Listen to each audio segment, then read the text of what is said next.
পাংশায় ছিনিয়ে নেয়া দোকানঘর ও পজিশন ফিরে পেতে সাবেক রেলমন্ত্রী জিল্লুল হাকিম ও আলম প্লাজার মালিক শামসুল আলমের বিরুদ্ধে ব্যবসায়ীদের মানববন্ধন অনুষ্ঠিত হয়েছে। আজ বেলা 12:15টার দিকে পাংশা পৌর শহরের আলম প্লাজার সামনে এ মানববন্ধন অনুষ্ঠিত হয়। ক্ষতিগ্রস্ত ব্যবসায়ীরা অভিযোগ করে বলেন, মাহমুদ প্লাজা ও আলম প্লাজা নির্মাণ হবার আগে থেকেই তারা এখানে ব্যবসা পরিচালনা করত। বিগত আওয়ামী লীগ সরকারের শাসনামলে সাবেক রেলমন্ত্রী জিল্লুল হাকিম ও আলম প্লাজার মালিক শামসুল আলম ব্যবসায়ীদের ভয়ভীতি দেখিয়ে নির্যাতন করে জোরপূর্বক নামমাত্র মূল্যে ব্যবসায়ীদের দোকানঘর ও পজিশন দখল করে নিয়ে মার্কেট নির্মাণ করেন।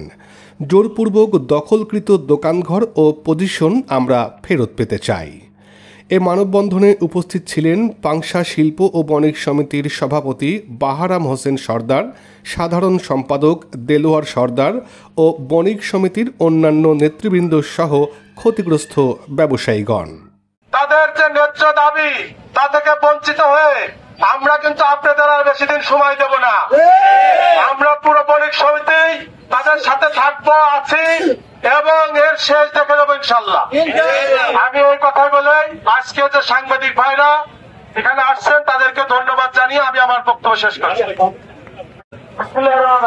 একদম রাস্তাঘাট বন্ধ হয়ে গেছে। আজকে আমরা যেখানে দাঁড়িয়ে আছি ইনি আলম প্লাজা, ওনার নাম শামসুল আলম। আমরা সবাই জানি সে প্রখ্যাত একজন ব্যবসায়ী, সুনামধন্য ব্যবসায়ী, কিন্তু আমার বোধগম্য হয় তার কি রুচির অভাব হয়েছে কিনা। 14 বছর আগে যারা পজিশন কিনেছে তাদের প্রলোভন দেখে ঘর ভাঙে, কেন তাদের বুঝে দেয় না? আমার শামসুল আলম সাহেব যেটা ভাবছেন 17 বছর যে অরাজকতা চলেছে, এখন সেটা আর চলবে না।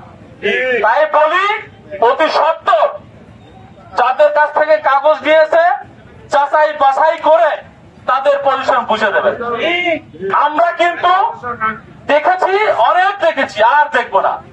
দয়া করে যারা ব্যবসায়ী ভাইরা আছেন, আর আমার ব্যবসায়ী ভাই বলেছে এমপির সাথে দেখা করা যায়, মন্ত্রীর সাথে দেখা করা যায়, আপনার সাথে দেখা করা যায় না। কেন আপনার সাথে দেখা করা যাবে না? আপনি ঘর ভেঙে পালায় থাকবেন, আপনার ঘরের দরজা ভেঙে আমরা দেখবো ইনশাআল্লাহ। তাই বলি, আমি আর কাউকে কষ্ট দিব না। মিডিয়া সাংবাদিক ভাইদের বলি, আপনারা বিষয়টা সারা দেশে ছড়াই দেবেন।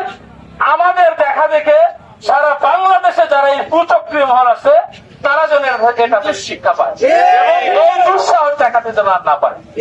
আমরা আজকে মানববন্ধন করলাম, আগামীতে গণমিছিল করব, পরে আপনার বাসায় যায় কিন্তু আমরা হামলা করব।